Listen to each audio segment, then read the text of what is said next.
Velkommen til det interstellare rum. Det er her, vores ekspedition begynder. I det kolde, evindelige intethed, som fortsætter så langt øjet rækker.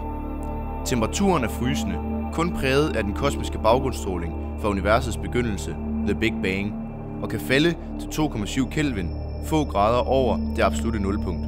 Det bliver ikke koldere end herude. I visse regioner af det interstellare medium vil stof grupperes under tyngdekraften.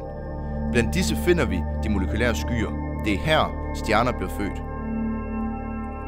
Lader vi os drive ind i en molekylær sky, vil vi se, at dette kosmiske hav af molekyler hovedsageligt er tomrum. Temperaturen er omkring 20 Kelvin, og skyens substans består primært af brintmolekyler. Den lave temperatur indebærer, at partiklerne har små hastigheder. Gastrykket er lavt. Resultatet bliver, at tyngdekraften kan bringe materialet sammen ved at overvinde gastrykket. En typisk sky kan være 50 parsec på tværs og indeholde flere millioner solmasser af materiale. Men hvad hvis der lige pludselig sker forstyrrelser i den molekylære sky? Lad os opfatte molekylerne i skyen som punktpartikler for at illustrere et kollaps af den molekylære sky.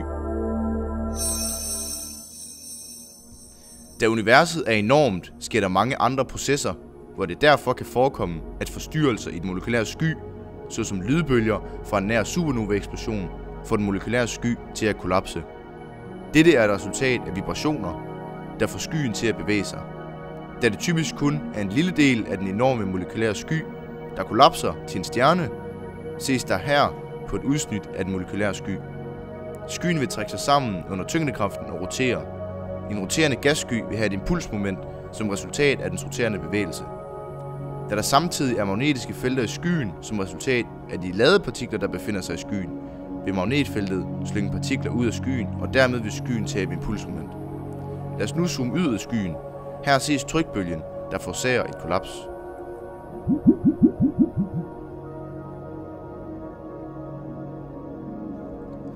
Mens skyen roterer og taber impulsmoment, vil der blive dannet en protoplanetarisk skive. I denne skive er den tunge protostjerne centreret, og der vil gradvist blive dannet protoplaneter og planetesimaler omkring stjernen. Støv og andre partikler, kometer, asteroider og lignende, vil kollidere med de øvrige legemer i det dannede solsystem og danne større og større partikler.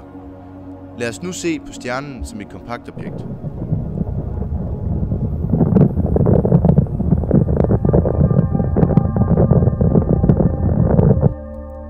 Stjernen vil blive presset tættere og tættere sammen af tyngdekraften, og densiteten bliver meget høj inde i kernen. Gassen undergår en kompression, hvorfor temperaturen stiger. Når temperaturen er nået et par millioner Kelvin, vil hydrogenmolekylerne inde i kernen være blevet til plasma og være opdelt i henholdsvis hydrogenioner og elektroner, som bevæger sig ved høje hastigheder.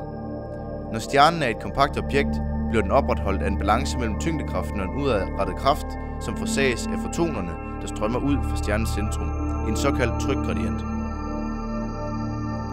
Denne balance kaldes for hydrostatisk ligevægt. Hvis vi zoomer ud fra stjernens indre, ses det, hvordan stjernen pulserer, når den opretholder den hydrostatiske ligevægt.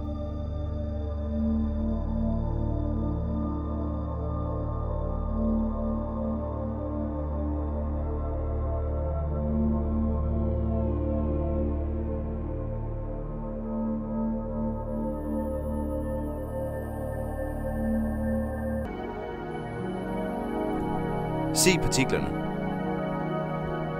Vi bevæger os ind i stjernens indre, hvor energiproduktionen finder sted.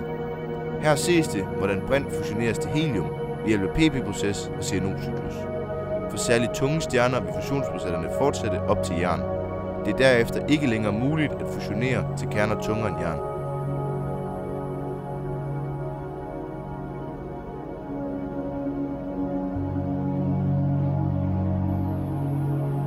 Her ses kaotisk fusionsproces inde i stjernen. Stjernen kan ikke generere den nødvendige energi til at opholde den hydrostatiske ligevægt for fusionsprocesser, og kernen sammentrykkes yderligere og resulterer i kollaps. For massive stjerner vil stjernen ende ud i en supernova-eksplosion med en neutronstjerne som rest.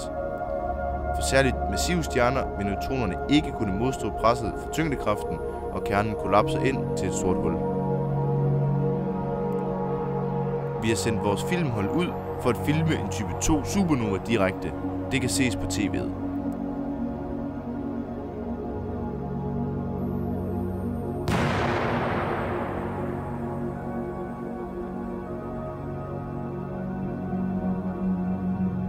Se bag dig. Energien udsendt fra en supernova-eksplosion er enorm og kan sågar ses herfra. Luminositeten er sammenlignelig med en hel galakse. Det blå lys kommer fra en supernova, mens det lille lys er fra en galakse.